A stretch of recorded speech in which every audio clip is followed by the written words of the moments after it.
Okay, close your eyes. Sleeping Beauty. Long ago, there lived a king and queen who ruled over a great kingdom.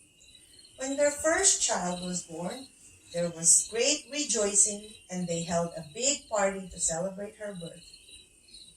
The proud parents made sure to invite all the most important people in the kingdom, including 12 fairies who lived in the most distant parts of the land. The party was a great success. All the guests brought expensive presents for the baby princess, but the most valuable gifts of all came from the 12 fairies. One by one, they stood over her cradle and smiled down at her. I will give her beauty, said the first fairy, and everyone applauded. I will give her a loving nature, said the second fairy to loud cheers. And so it went on, as 11 of the fairies gave their gifts, until everyone felt that the princess was going to be the loveliest, luckiest girl in the world. Suddenly, a rush of cold air blew through the room as the great doors were flung open.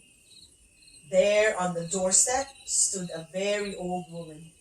It was some seconds before anyone recognized her. She was the 13th fairy, who lived among the highest mountains of the kingdom. Nothing had been heard of her for so many years that the king and queen had completely forgotten to invite her. The 13th fairy walked toward the cradle. How lucky, she cackled, that I was able to get here in time to give my gift to the princess. Now you'll all be sorry that you left me out. The princess will be happy and healthy until the day that she is 18 years old. On that day, she will prick her finger on a spindle and die. With that, the 13 fairies swept out of the room, leaving behind a stunned silence. Softly, the 12 fairies stepped forward.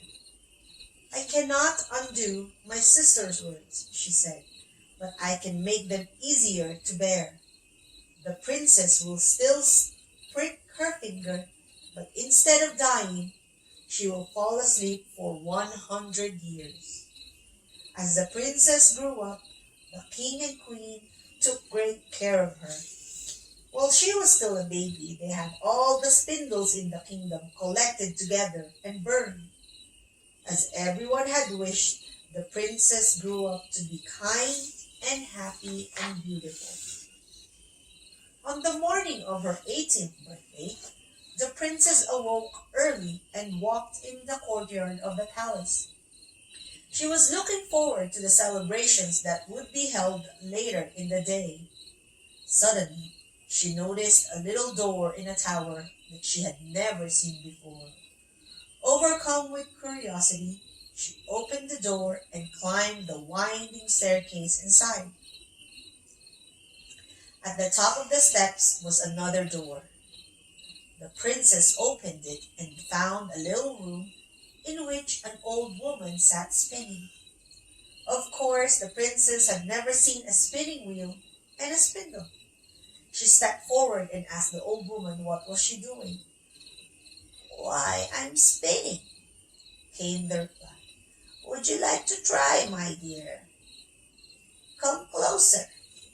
And as she spoke, the old woman handed the lovely girl the spindle.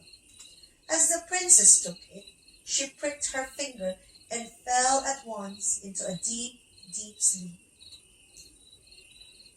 The 13th fairy's words had come true. Not only did the princess sleep in the little tower, but the whole castle stopped just at that moment. The king and queen slept in the royal apartments. The cook slept in the kitchen. The guard slept at the gate. Even the hunting dogs slept in the great hall. Nothing stirred in the silent castle but the flags on the turrets fluttering gently in the breeze. Years passed, and a great hedge of brambles and briars grew up around the palace. One day, a young prince happened to be riding by.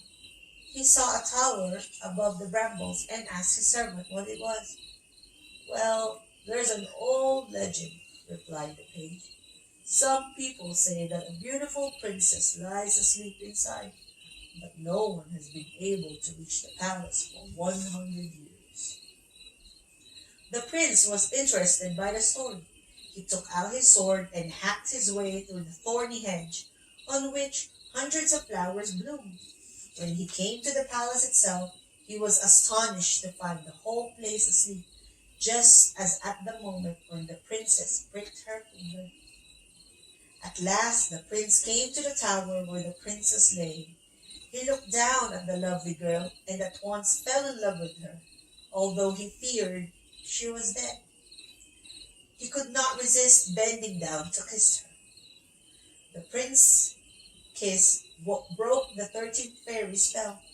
As the princess awoke, the whole palace came back to life. But in the little tower room, the princess had eyes only for the man leaning over her.